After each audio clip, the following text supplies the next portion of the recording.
Here we are at the fabulous Sochi Autodrome in Russia for what is expected to be a compelling race weekend. And it begins with a wet and potentially awkward practice session for the drivers.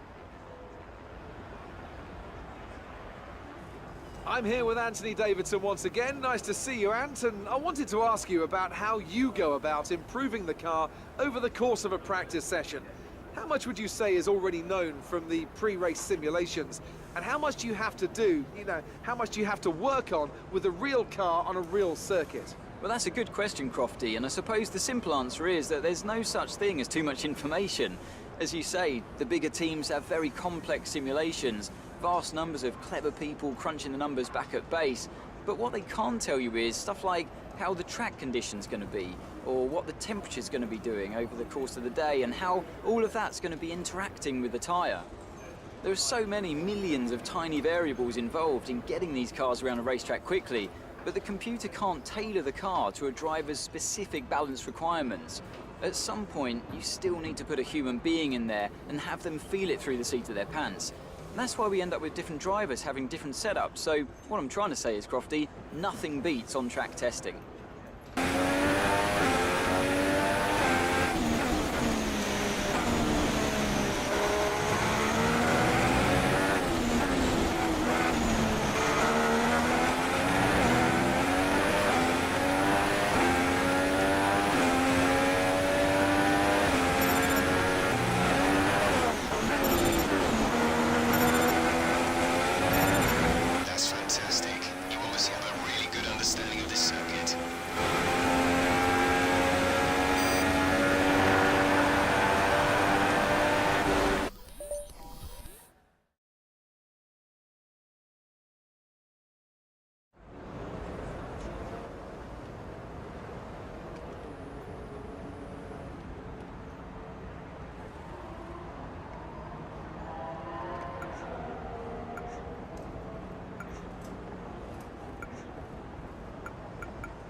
As all the cars are now...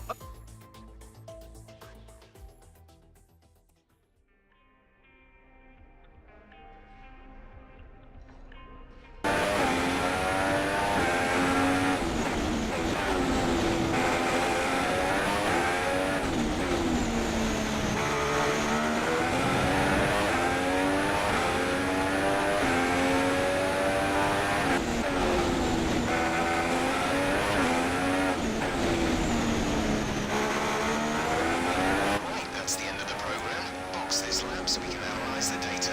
Box this lab. Marcus is in P10 at the moment.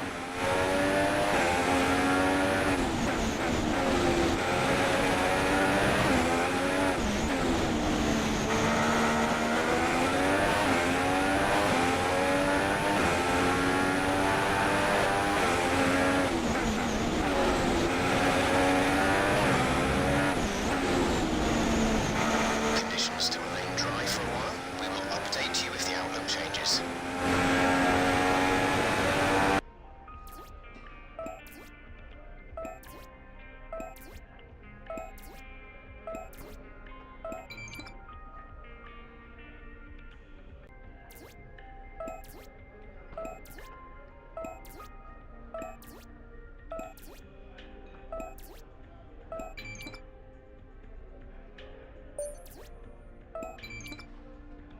Guess who made the gossip columns this morning? Everyone's talking about this new rival you have. Check his stats out.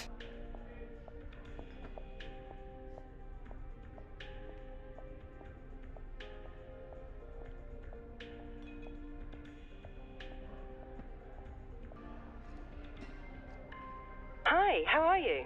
I'm just passing on your qualifying goals for this weekend.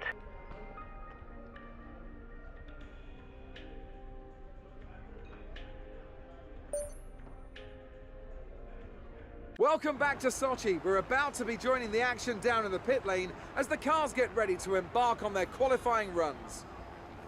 This is the kind of track that eats rear tyres for breakfast, or so I'm told by more experienced drivers than myself.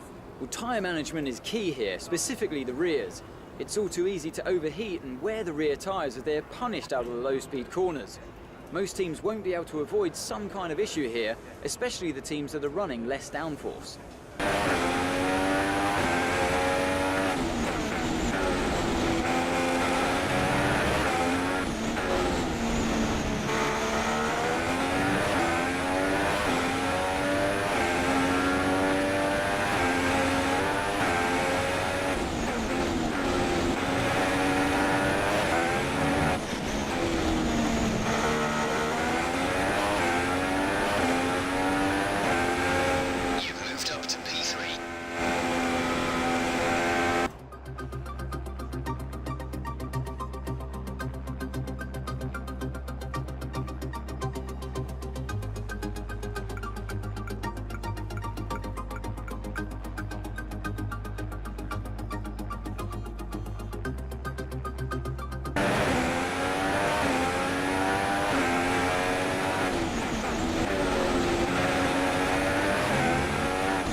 Grid is all set then for the race tomorrow. But before we go, let's quickly remind ourselves of our top three, who are Hamilton, Rosberg and Daniel Ricciardo. With qualifying complete, all that remains is the main event. We'll be live and uninterrupted for the Grand Prix tomorrow, so make sure you join us then.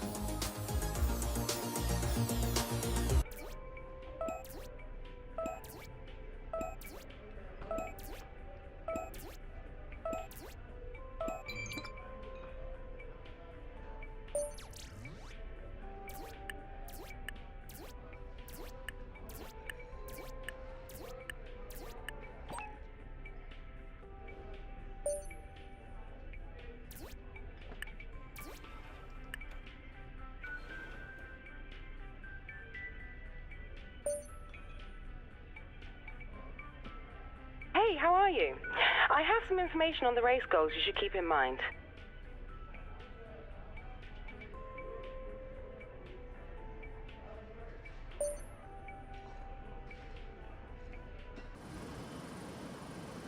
Good afternoon from Sochi as we prepare to get underway for the Russian Grand Prix.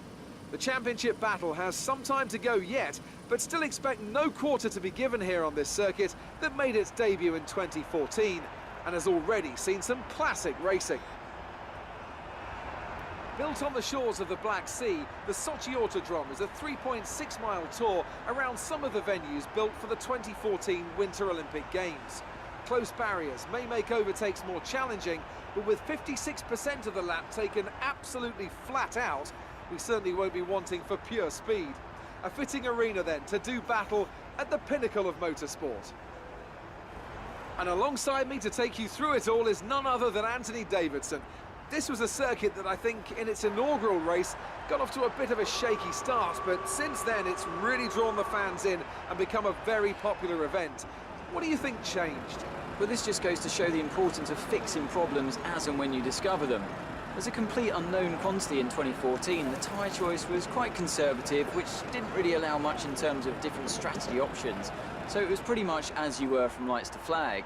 But that was a great learning experience, and we came back the next year and had a really exciting Grand Prix, with battles for the podium going on all the way to the final lap. So hopefully we'll be treated to more of the same this year. Okay, you've qualified higher than we expected, so let's try to build on this position throughout the race. So before the off, let's remind ourselves of yesterday's qualifying session with a look at the starting grid. Lewis Hamilton lines up on pole position, with Nico Rosberg alongside. Looking down the rest of the grid, we have Ricciardo, Verstappen, Kimi Raikkonen, and Vettel, Massa, Hülkenberg, Bottas, and Sauber, Button, Grosjean, Fernando Alonso, and Perez, Kvyat, Sainz, Kevin Magnussen, and Jolyon Palmer, Gutierrez, and Ericsson, Pascal Wehrlein, and Rio Haryanto completes the grid. And with preparations almost complete, let's head down to the track.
Brilliant stuff from Mercedes today. That's another historic win.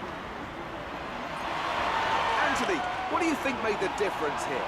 Well, time management probably played quite a large role in the outcome of this one. As ever, it's not just about speed, it's all about maintaining that speed consistently over a stint, over a race distance. So being able to keep up the lap times while still being smooth on the controls and gentle on the tyres, that's really where the race was won today. And here are our podium drivers today after that excellent race. They've excelled here, as they so often do, and it's a well-deserved victory. Mercedes, then, are on top today.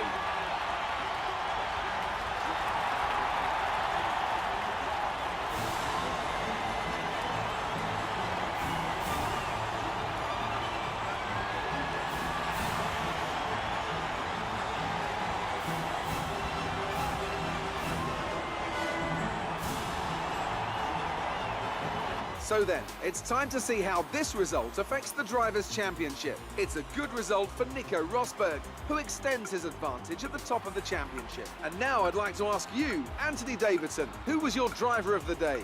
I'm going to say Carlos Sainz. It was probably one of his best drives this season, and I was thoroughly impressed. On to the constructors then. Mercedes have extended their lead at the top of the standings. Another team that excelled today was Williams, who make further progress up the table. That's it for today's Grand Prix, and from Ant and I, it's goodbye, and see you again next time.